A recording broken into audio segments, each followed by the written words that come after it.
But yes, I still am a Republican. But Andrew, before I'm a Republican, I'm a representative of my area.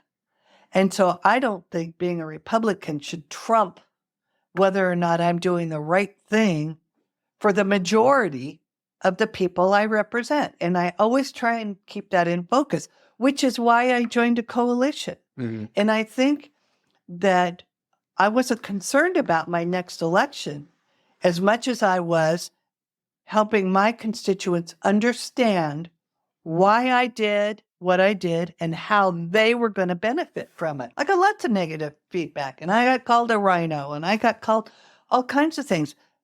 Very few people had the courage to say something to my face.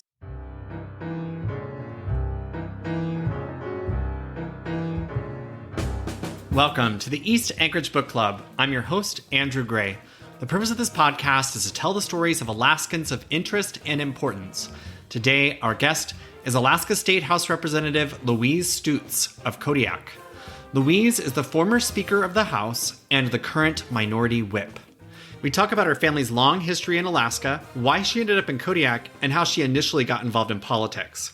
We also discuss her decision as a Republican to become part of the House coalition 7 years ago.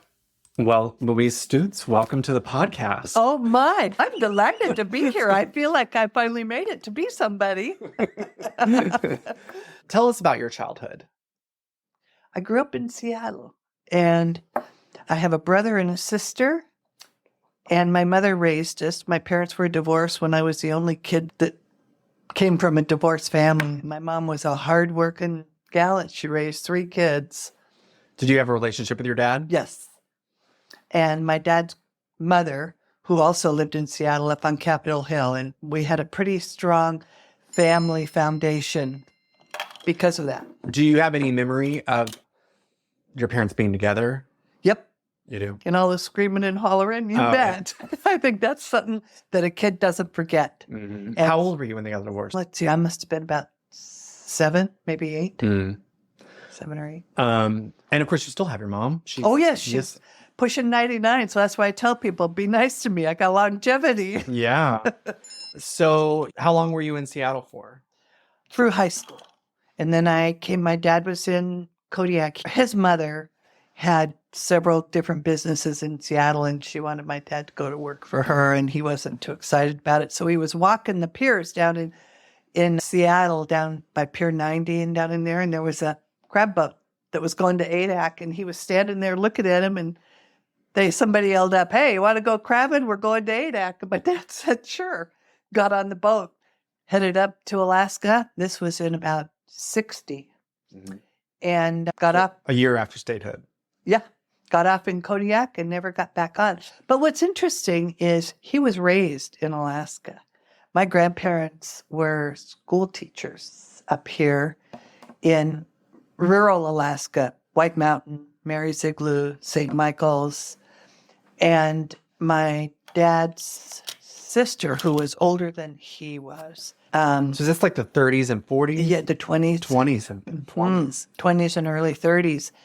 And she got sick. They couldn't get a plane in. The long and short story is she died in my grandmother's arms waiting for a plane to get in. And then my dad got sick. And my grandmother said to my granddad, "I'm not having 2 children die up here." So she took him and moved back to Seattle. And she started by buying an old house and rented it out, fixed it up and rented it out. And by the time she was done, she owned quite a bit of Seattle. And my dad came back up, and like I said, he got off the crab boat in Kodiak, never got back on. Was up there during the earthquake and the tidal wave. And wow. When did you first visit him in Kodiak? 1970. Okay. And did you just think, I'll stay here for a while, or? No, I went up to work in the cannery so I could get some money to go to school. Gotcha. And where'd you go to school? In Seattle. I went to Northwest Medical College and was in nursing. And do you work as a nurse? No, not anymore. I did. I worked for internists and cardiologists, and I worked for a GP, and then I worked for orthopedic surgeons. And how did you end up back up in Alaska permanently? My dad lived up in Kodiak, and he had a bar and several liquor stores. And I always helped him. I'd go back and forth, and I helped him out a lot with his businesses. And he was killed in an accident in 1985. And I was the only one that knew how to, Take over the business. move it forward. And so I became a bar owner. But you were working as a nurse at the time? Yeah. No, I had already quit working as a nurse, and I worked for our family corporation, which owned quite a few apartment buildings in the Seattle area. And so I was taking care of all those. And then when he... Well, so then that's interesting. So you were working for your dad's side of the family. Your grandmother Yes. was the one who'd owned all Yes. that property. Was there pressure from the family for someone in the family to come in and take over that business, or did you want to do that? The bar? No, when you The the family property business. management. No, I wanted to do it. It was a change from what I was doing. So you were tired of nursing. Yes. And I really met some interesting people, and we had some great tenants, and we had a 40-unit building right across from the University of Washington. So I met a lot of young students, and it was interesting. It was a lot of work, but I had people that worked for me. And had you disliked being a nurse? No, I didn't dislike it. I particularly liked working in the orthopedic field. I did not care working in the cardiology field because too many of our patients were terminal. And you get to know them, you get to love them, and then the next thing you know, they're gone. And that was really tough. So doing orthopedics and people breaking a bone. We were the specialists for the Seattle Fire Department and the Seattle Police Department. So we saw a lot of those people. Doing the property management for your grandmother's property. Mm-hmm. Your dad died. Do you remember when you last saw your dad? Let's see, he died in 1985. I used to go up to So you had gone to Alaska. visit. I mean, Yeah, there wasn't I any. went up there quite a bit. We were really close, my dad and I. And so I'm very fortunate compared to my brother and sister because there's not anything that I Wish said. you'd said or. Yep. We were just really close. And what was the accident? It's been a lot of years. He had what's known as dumping syndrome. Have you ever heard of dumping syndrome? Dumping syndrome, it's a condition in which food, especially food that's high in sugar, moves from your stomach into your small bowel too quickly after you eat. Most people who have this develop diarrhea and abdominal cramps after eating too much high sugar food. Some people, though, develop dizziness, lightheadedness, nausea, feeling faint, those sorts of symptoms. Okay, that's what he had. And most everybody in Kodiak knew he had it, so they wouldn't give him anything with sugar. Mm-hmm. There was a new gal at the restaurant. And my dad was like a 2-year-old. So he went in and ordered pancakes with syrup. Mm-hmm. And it was the rodeo. And my dad was a charter member of the Lions Club in Kodiak. And they needed a new cash register. And so he was going to his warehouse. So he put a pallet on the forklift, raised the forklift up to the second floor when the sugar dumped in and he blacked out and fell off the pallet onto a concrete floor. Yep. The sad part is he was only 57. He was a week short of turning 58. Yeah, I'm really young. Yeah, really young and really vibrant. But I guess you always have to say everything happens for a reason. It took me about 5 years to figure out the good. And from when you found out about the accident to how long before you started running the bar? Immediately. Immediately. Yeah. So you didn't need time to finish doing what you were doing. Nope. It was immediate. I had a lot of help from people in Kodiak because you have to pick up your booze there. They don't deliver it. And so they come, I'd get calls from people saying, hey, I'll be over by Alaska Transfer at noon. I can take my lunch hour and pick up your booze and bring it to the bar. And it was really great. The community really stepped up. Had you thought about running the bar someday before? So it wasn't on it was not on your It was big not bar on card. my agenda. Did you enjoy running the bar? I did. You know what? I met some people that I would have never met otherwise. And it makes you a lot, or it made me a lot more acceptive people that maybe, you know how you always have prejudged, you can see somebody and you prejudge them. And having the opportunity to run that bar really took that right away from me. Hopefully it stuck with me that I try not to prejudge people. I would think in Kodiak, especially in sort of the off season, that you'd have the same folks All the time. all the time. The trick is when you hear the story for the 400th time, you have to act like it's the first time you heard it and really enjoy it. And this is interesting. I had not known this. It was actually, I learned it from podcast guests in August that, and I might get the number wrong, but it's 80% of the alcohol consumed in Alaska is consumed by like 20% of the drinkers. Oh, I can believe that. That is actually, it's the high utilizers who really make up the bulk of alcohol consumption.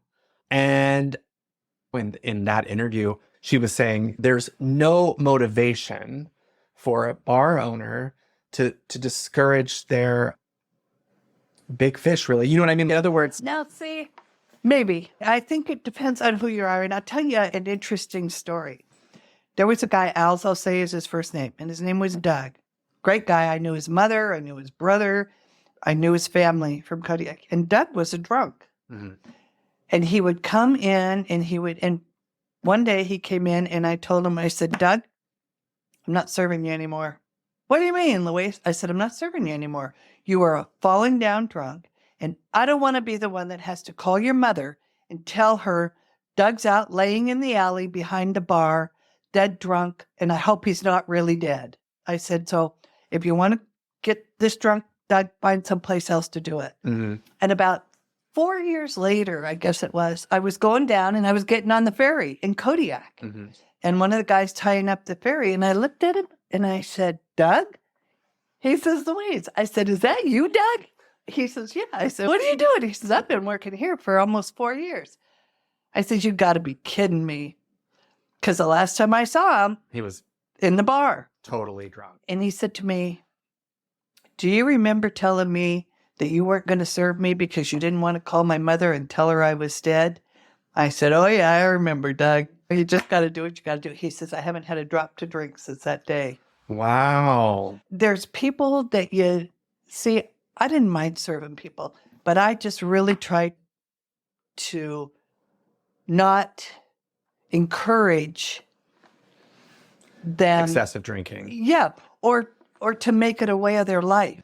Well, and I could be wrong, and you can correct me here. It sounds like with Doug, it's Kodiak. You know what I mean? You don't have a lot of other bars to choose from. Oh, no, you're wrong there. Okay. Oh, you got lots of bars. We used to have more bars than churches. Wow. Oh, yeah. I did not know that. So he could have gone. The fact that you weren't going to serve him, he could have gone. Oh, yeah, next down door. the street. Yeah, next door. He could have gone right next door. Downtown on the mall, there used to be 1, 2, 3, 4, 5, 6 bars on the mall. Wow. Yeah. Okay, then he was ready to hear it. You delivered a message that he was. Yeah, and you you just try and be honest with people. Doug, I love you, honey, but I just can't kill you. And were you always working behind the bar, or were you mainly doing the? I did everything. When we first got the bar, my dad owed quite a bit in liquor bills. Oh, and so you're in debt. Yep. So we paid off every dime he owed, and that meant I worked 7 days a week for at least 1.5 shift, sometimes 2 shifts. Wow. And you have a son, right? Yes. Did you have your son? You had your son then? Yeah. Or was he? Oh, well, he was older. He was older. Yeah. He wasn't quite old enough, but. But did he go to Kodiak with you? Or? Oh, yeah. Yeah. So he was in Washington with you, and then y'all came up. Yep. I guess, how old was he around the time that you took over the bar? He must have been about 14, maybe. And he was okay with the immediate move? Yeah, he was. He's like me, a little excitement. Then I was thinking, as a mom of a teenager working double shifts at the bar, I stepped on him pretty good. I couldn't afford to put up with much monkey business. Not to say he didn't get in trouble a time or two. And were you with his dad at the time? Or y'all already divorced? Or No, we weren't divorced, but his dad stayed in Washington. Gotcha. You're single mom in Kodiak, working all Lots of hours. Yeah. I'll just say it sounds terrible. Oh, no, it wasn't. You know what? It wasn't. Because Kodiak's kind of a small community for as big as it is. And you have lots of people, you have lots of help, you have lots of support. People knew how close I was to my dad, so they wanted to help in whatever way they could. I was very fortunate. I continue to be fortunate. Look at my political career, and Kodiak still supports me. Well, let's get there. So how did you start your political career?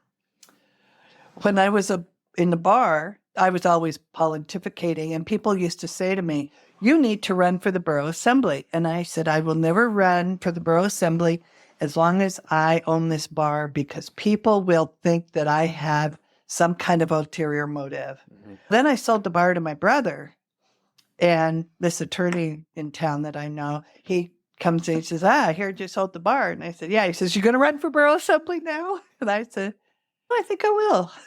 And I did. And I ran, I think maybe 3 times. And the first time I ran, I was on the assembly for 2 weeks before I ended up suing the borough and the other assembly members. And won. Okay, you got to tell us that story. First of all, what year did you run for the first time? Oh, geez. It had to have been about 2006 or 7. Okay, so for about 20 years, you were just full-time bar, no politics. Oh, yeah, 25 years. Okay. And then you sold it to your brother. Yes. And then you ran for the Borough Assembly. Yes. And then sued the borough and the assembly members within 2 weeks. What happened? It was one of those things in my mind, right is right and wrong is wrong. And the Kodiak statutes say, if you miss so many meetings, you will step down. There was an assembly member that missed that many meetings, and it came to the light by an attorney in town who said, you need to step down. And immediately the borough attorney took the side of the individual, and so did some of the assembly decided they were going to change the statute and make it retroactive. Wow. And I said, I can't be a part of that. You don't make rules, and then when they're not convenient, change them to accommodate this certain group of people, which happens to be the assembly members. I said, I can't do that. Oh, I said, all the rest of the assembly members have attorneys. Don't I get an attorney too as an assembly member? And they said, oh yeah. So I hire an attorney, and it went to court. They got a stay. The member had to step down. The borough paid the other people's attorney, even though I prevailed in my lawsuit, they weren't going to pay my attorney's fees. So then my attorney says, I'll discount them. And I says, you're not discounting them. You charged less than the borough attorney charged for these other people when it was a conflict. No. A borough attorney says, send us a bill, we'll pay it. They never did. I went to the borough manager and I said, you have the ability single-handedly to pay this bill. If you don't pay it, I'm going to tell you right now, I'm going to sue the borough and I'm going to sue every member on the assembly. They didn't pay it. I called my attorney and I said, sue him. And sue him for $250,000 so we can get into Superior Court. So we did. And of course, the borough immediately turns it over to the insurance company. Wow. And even though it's all a problem of their own won making. twice. I won twice in court. We won twice. We won the deal which kept her off, and then we won that said, yes, you need to step down. The borough turns it over to the insurance company. The insurance company calls my attorney and says, who up there doesn't like her? We're sending you over a check right now. Holy crap. She wants $250,000. How does she want it? And my attorney calls me and he says, guess what? I'm getting paid, so are you. I said, I don't want $250,000. I'm a taxpayer in this town, and my taxes are going to go up. What should we tell them? I said, you tell them to give me an apology. I want a written apology from this borough. And They did? yeah. Two things. Number one, I hope the media was giving you great coverage. I don't even remember. I didn't pay that much attention to it. And the reason why I say that is because you are not making friends with your new colleagues. Oh, Like just talking about the politics. Oh, no, I wasn't. But interestingly enough, one of those colleagues is now the city mayor and had been on the assembly, and we're great friends. Another one was a member of another committee, and we're great friends. It was the issue. It wasn't the people. It was the issue. And I just could not agree to do something when I know it's the wrong thing to do. Chronic absenteeism on any elected body is always a problem. It is. Always breeds resentment. And I can't think of any elected body that I follow closely that doesn't have somebody who never shows up. And you make the choice not to be there. So there's a responsibility that goes with it. And if you choose not to, then you pay the price. So that's your first foray into Right. politics. You start with a bang. It sounds like you were able to make some friends as time went by. Oh, Did you have, so you had a good, and you, how many times were you on the Borough Assembly? 3. I think it was 3. Yeah. So I got reelected right away, too. Oh, the good. next time, which was surprising. But yeah, And did you go straight from the Assembly to the House? no. What happened in between? I was off for a year and I was just retired and Stormy was still fishing. When did you meet and marry Stormy? I met him December 7th. Today. Yeah, 1992. Wow. We Happy got married. 31st anniversary Yeah, of meeting. I know. And then we got married in 93. How did y'all meet? Our bartender didn't show up. So I was working, and it was the first time in 15 years Stormy had been in the bar. And we were playing darts. We had a dart league. And so he was in there by himself. And I said, I don't know who this guy is over here, but he's been in here by himself. So let's ask him if he wants to play darts. And that's how we met. Wow. Uh-huh. So you took that year off. Yeah. And then how did the House fund come about? I enjoyed being on the Assembly. 3 terms. And each term is, I think, 3 years. And you don't have 3-year terms is the max. Oh, there's no max. No, So our rep wasn't going to run, but a family member of his was going to run. And so I'm reading the paper one night, and there's an interview with this family member, and the statement was, of course I'm going to run. It's my heritage. And I thought to myself, you know what? This isn't a hand-me-down job. So Stormy calls me from out west and he says, have you decided what you're going to do? I said, yep, I decided I'm going to run. I said, chances are I won't make it. But this isn't a hand-me-down job. And it isn't who I designate. It's who the people designate. And for somebody to presume, because it's been in the family, that they get it, I just can't go along with. I want to talk about the heritage part just for a moment because we have so many examples in Alaska. Oh, yeah, we do. And what I'll say at first is that as somebody who came from a very anti-political family with parents who don't like politicians and think they were all criminals, I lack the vocabulary and for the folks who grew up with it, who lived and breathed it, and they were in that environment, it's just a lot easier. They know how to run a campaign. They've walked into the buildings before. They've been down the hallways. And so I think that there is this institutional knowledge that they have that someone who's run a bar or someone who's worked in the medical field that you just don't have. I'm just saying that I can see why it happens a lot. I can see why it happens a lot, but I don't know that it has a lot of credibility. Is that what I'm trying to say? I've always said, you don't have to be the brightest on the block to be in this. What you do have to have is the ability to get along with people, the ability to hear what they're saying, even when you don't agree with them.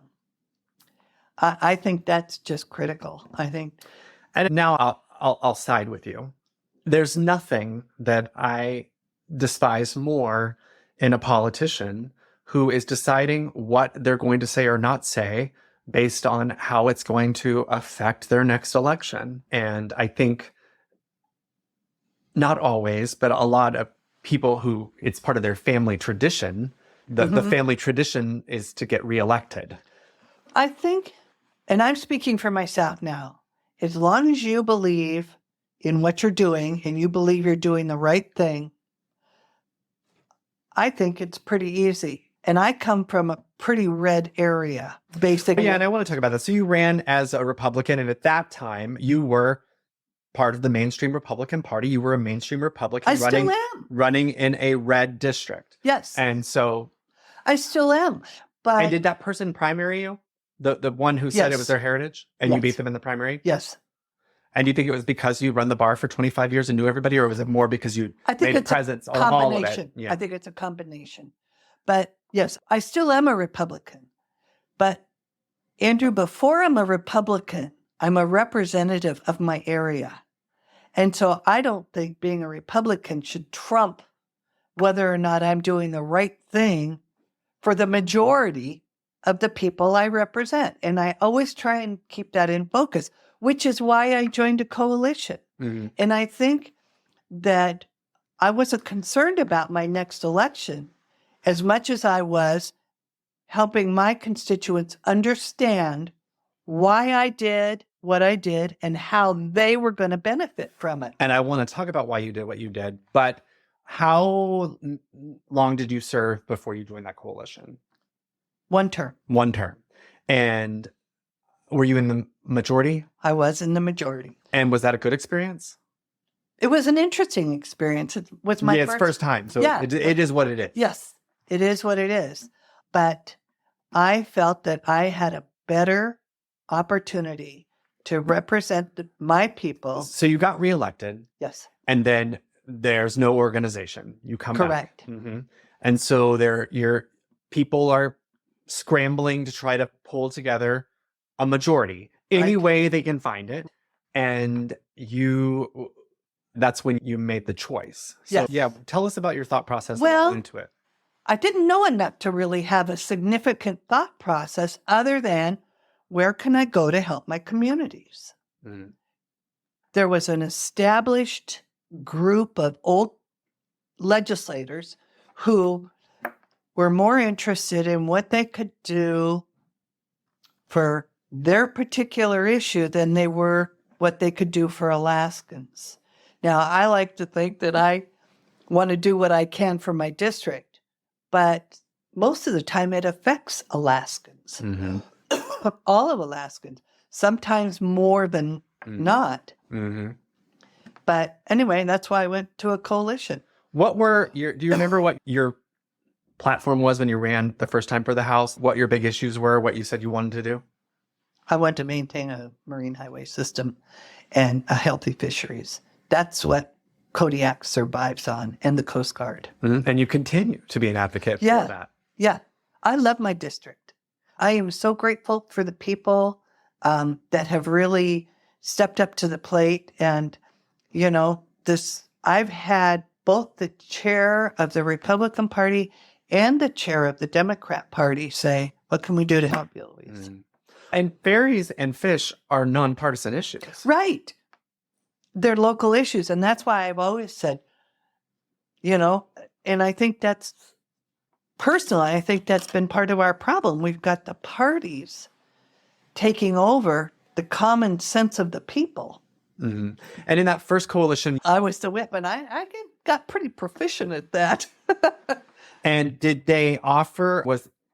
somebody come to you and say, we're going to make you the whip, come join us? No, we were just talking about it. And as a Republican and having been in the Republican majority, I said, I don't need to be any part of leadership. Oh, no, we'll do this. You'll come with, I said, oh yeah, I'll come with you. And I'm happy to be the whip. Thank you. So it wasn't you didn't stay up at night saying, should I do this? Should I not do that? No, it was the right thing for me to do at the time. Andrew, I am in the right place now. When you made that decision to go over, I just can't imagine that you didn't get some negative feedback. Oh, I did. Yeah. I got lots of negative feedback, and I got called a rhino, and I got called all kinds of things. very few people had the courage to say something to my face. And when I would see something on Facebook or someplace, I'd call them up and I would say, now that you've heard what you think is the fact, let me tell you how you benefited from what I did, how you directly benefited. Mm-hmm. And did they back down? Yeah. And I've made lots of friends that way that were almost foe before that. It's just a matter of being able to talk to people. And were you friends with Senator Derry Stevens at that time? And did he advise you or encourage you? He in any never way? advised me. He has always supported me. Mm-hmm. Even when we haven't seen maybe eye to eye on an issue, he always supports me having an independent opinion. And as we all know that knows me, I'm pretty opinionated. Right. So you were the whip for that coalition. Mm-hmm. And I don't know if there's anything to share from that period, but then No. we have another election. We have a long period of figuring out what the organization is going to be. Mm-hmm. And that one results in you being Speaker of the House. No, Right. I was the whip twice. I didn't prepare for this interview. So. That's okay. It doesn't matter. I was the whip twice, and then I was the speaker because we had the numbers. We just didn't have the numbers for a speaker. And was it having a Republican as a speaker was Yes. was part of enabling Yes, a that Republican was to come part over, of the criteria. or two Republicans to come over? Yeah, and my response always would be, I don't need to be, but if I can make the difference, then I'm willing to do it as speaker. I didn't politic to be speaker. I didn't campaign to be the speaker. I just said, the sacrificial lamb, If that's what it takes to maintain a coalition, let's do it. And as we were 21, Very narrow. very narrow. And from what I've inferred, it wasn't a very pleasant experience to have that narrow of a majority. It wasn't. But the fact is, you don't get to always pick what you want. You just work with what you have. It was always funny because somebody would always come in and say, oh, I'm the 21st vote. And I'd say, let's see, you and I are in here. There's 19 people sitting out there that think they're the 21st vote. So let's figure something else to negotiate on because that doesn't work. Mm-hmm. Did you have a good experience as speaker? I did. I can't complain. I feel honored to have been in that position. I feel honored to have been trusted in that position. And so I've always tried to be trustworthy. You've mentioned this to me before, that because you'd worked in a bar for 25 years, you knew when people were drunk. Oh, yeah. And having, and it's like an open secret there that there's a lot of drinking that happens in Juneau, a lot of drinking that happens at the Capitol. And so I was just curious about your perspective on the way alcohol facilitates and hurts members of the legislature. It does. And when I saw that beginning to transpire, I never hesitated to go to whomever I thought was being affected and say, let me tell you something. Others may not see this, but I can see it. And if I can see it, it will be a very short time before others can. And if you expect to have a political career, this is not the avenue you want to take. Mm-hmm. And I was pretty successful I didn't want to preach to them. I just wanted to say, I've been here, I've seen two people fall because of their drinking, and you don't want to get on that track. Mm-hmm. It happens. This cycle, you were kind of in the desert for a period of time. I don't know how much you want to talk about that or what you're willing to talk about with that. It seems like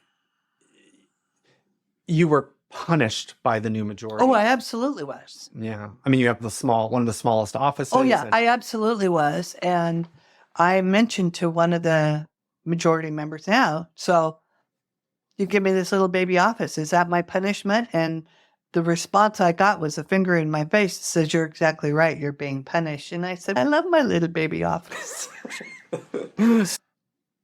I don't want to say it doesn't matter because I think it matters to everybody. We all get our feelings hurt in a certain way. Right. I guess I'm trying to put myself in their shoes. Is it because they think that if you hadn't been the speaker and been part of the coalition, like how are they punishing you from what happened in the previous legislature? I don't think they're punishing me from the previous legislature. Really? They're punishing you for this year? Yes, I think so. Yes, I believe What are that they to be true. punishing for this year? Because I didn't,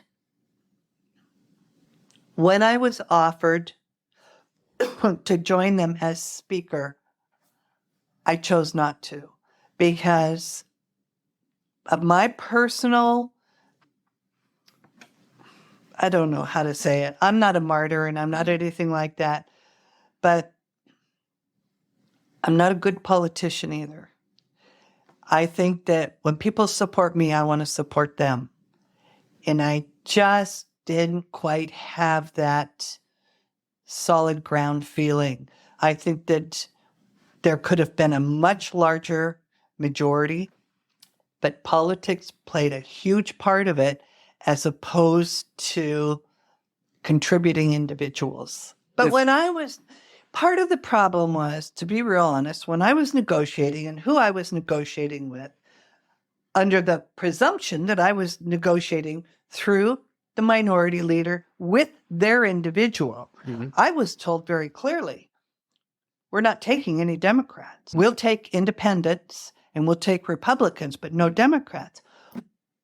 We have some pretty, I can understand, just like the far Right. and the far left, but we have some pretty moderate Democrats that have been very successful, have been very much team players, and to just exclude them carte blanche when they've been very supportive over the years was something that I myself Could not. didn't want to be a Swap. part of. Yeah, I just didn't want to treat people that way, politics or not. How do you feel now in your district? I love my district. I mean, do you feel fully supported? And Yes. that you're My district is very good to me. because this is your first term in the minority. I know. Yeah. Yeah. What a change. But I'm learning. I'm learning lots. And I have to say, I'm very lucky because I have a fabulous relationship with my Senate. And not every representative can say that about their senator. Gary and I have a very good working relationship. And that's helpful because I am in the minority, but I can get a feeling for Gary's been in the minority and he's been in the minority for standing up what he thought was right too. And He's been Senate president 3 times. Yes. And let's talk about that really quick because, he's also held every elected office in Right. Kodiak. And had you followed his career? Nope. No? Mm-mm. Interesting. No, I haven't. Yeah, I've said it 100 times. I'm very fortunate. I've met some really great people. I have some really good support. I just try and be honorable and do the right thing. And last thing, give us advice. If there's new legislators listening from your experience over 10 years in the House, My advice would be when you have an issue and you're set on it, don't be set on it. At least listen. There's always 2 sides to every issue. And when you go in with your mind already made up, you end up being the loser. You just end up being the loser. Even if it goes your way, you're the loser because you weren't smart enough to gather all the information. And I guess the last thing I'll just say is that I know with the Assembly, at least the Assembly in Anchorage, one thing that I've heard from Assembly members that they like is that they can bring forth an ordinance, introduce it, debate it, pass it, and there's this ability to really expedite things that they want to have happen that we don't have that ability in the legislature. But don't you think a lot of that is ego-driven? Probably, but I also think that they also just have the procedures are such that they also go year round. I don't know if do you prefer being in the legislature Compared to what? to being on the borough assembly? Oh, you know what the saying is in Kodiak? If you can get through Kodiak politics, you can get through anything. So I take it you prefer the legislature. I like the legislature, particularly for one reason. I have been exposed to people that I would have never been exposed to otherwise. Look at you, Andrew. I'd have never met you. You never would have met me. But anyway, I'll just say that's how I'll end. I'll just want to thank you Oh, yeah. for your mentorship, your help, your, Oh, I mean, I'm you're one of so my lucky. faves. Thank you. And thank you to you, our listeners. If you like what you heard, please subscribe, rate, and review us. To contact me, email eastanchoragebookclub@gmail.com.